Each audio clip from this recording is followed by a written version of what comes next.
Just lie? You really think someone would do that? Just go on the internet and tell lies?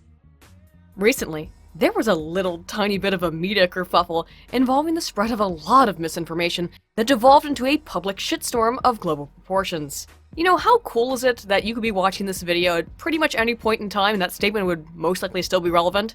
Despite that truth, the particular oopsie I'm talking about today is surely one that you've all heard about by now, the strange case of Jussie Smollett. While I'm sure most of you have heard about the story, to be clear and concise, let me give you a quick rundown, a bog pill if you will, on the entire debacle. On January 29th, in the year of our Lord 2AT, that is, after Trump, Jussie, a D-list actor famous for a bit role in a show that I've never seen, nor do I care to, but perhaps more well-known to the public for being black and gay and Jewish, and therefore very high up on the privilege totem pole, was struggling with merely existing under the tyrannical regime of the dreaded orange man who is bad, and starving for freedom, but also a delicious sandwich made from the finest yoga mat material. He headed out into the dead of night to the subway so as to eat fresh, or not so fresh. Despite the sub-zero temperatures in Chicago where Jussie was residing at the time, he braved the cold for his bounty of week-old vegetables at 2 in the morning. Yet after having claimed his prize, Jussie was accosted by 2 white men wearing Make America Great Again hats, probably only because their hoods were in the wash, at the laundromat across the street from which they espied the Empire actor, it being totally their favorite show and all. The men may have forgotten their hoods, but they did remember to bring their clothesline from which they were to hang. Initially, just their freezing laundry in the Windy City weather, but proceeded then to throw said clothesline over Jussie's neck in the form of a noose and then viciously beat him while calling him racist and homophobic slurs, all while chanting, "This is MAGA country."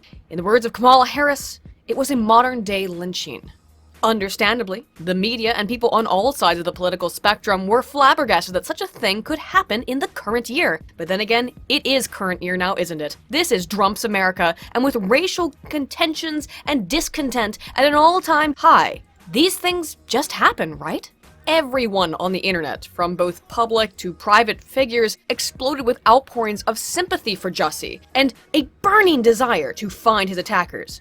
Immediately, though, anyone with any, firing brain cells maybe raised an eyebrow or 12 about Jussie's claims, because the 2 a.m. in the morning freezing temperature walk to Subway didn't seem to make so much sense, nor did the serendipitous appearance of 2 Klansmen who happened to have their lynching gear good to go at the same time, who also happened to recognize the 2-bit actor as a gay man, to the fact that this happened in Chicago, which is demonstrably not MAGA country. Suspicions mounted as soon as the case broke. Many people questioned Smollett, who went on the air soon a few days later to cry about how he had been abused and beaten, and those people who questioned his story were called racists themselves, homophobes. How dare you find any of that kind of weird? Over the next few days, though, things began to become a little bit even more suspicious, as it came out that Jussie wasn't really cooperating with the police investigation, including being reluctant to surrender his phone because it turned out that he had called his manager before he had called the police. When he did submit his phone records, they were heavily redacted.